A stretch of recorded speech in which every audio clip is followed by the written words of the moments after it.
Hey there everybody, Rain here and welcome to my guide for the Vault.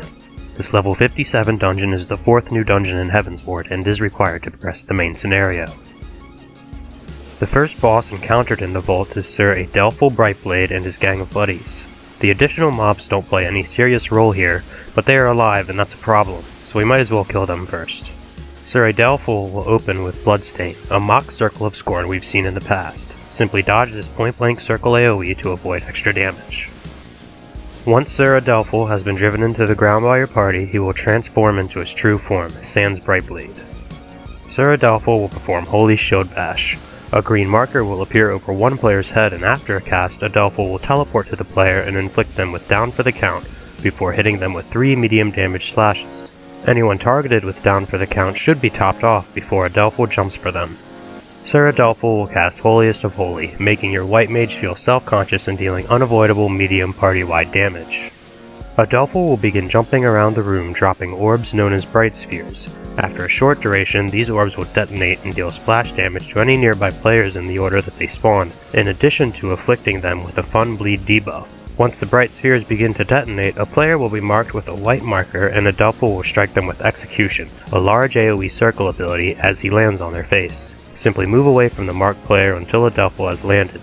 The second boss in the Vault is Sir Grenno the Bull. Similar to Sir Adelphil, Sir Grenno starts off in a relatively simple phase. Burn him down while dodging Rive, a narrow column AoE, and around 45 to 50% Sir Grenno will knock the entire party back with Advent and drop his suffix in a manner similar to his predecessor. Sir Grenno will kick his second phase off with Dimensional Collapse, a multi-tiered AoE reminiscent of the Acheron battle in the Labyrinth of the Ancients. Simply move to one of the safe zones until the cast completes. Grenno will periodically target a party member with Hyperdimensional Slash. This ability will deal damage to any player hit by it and spawn an ethereal tier on the outskirts of the arena. Moving too close to an ethereal tier will begin channeling vulnerability up debuff stacks to the offending player and dealing damage with Dimensional Torsion. At 5 or more stacks, this ability begins to hit quite hard, so do your best to avoid the portals.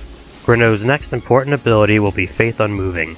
This ability knocks all players back a long distance, making the ethereal tier suddenly incredibly important. Whenever Grenno begins casting Faith Unmoving, make sure to position yourself in such a way that the knockback effect, originating at Grenno, does not launch you into an ethereal tier. Dimensional Rip is a circle AoE that leaves behind a black puddle of death, adding to the excitement when planning Faith Unmoving's knockback. Dodge the AoE's impact and do your best not to wind up inside the residual AoE puddle. Moving into it will deal medium damage to the offending player and inflict them with an incredibly annoying heavy debuff. However, moving into this puddle will also remove it from the field. The final boss of the Vault is Sir Sheribert.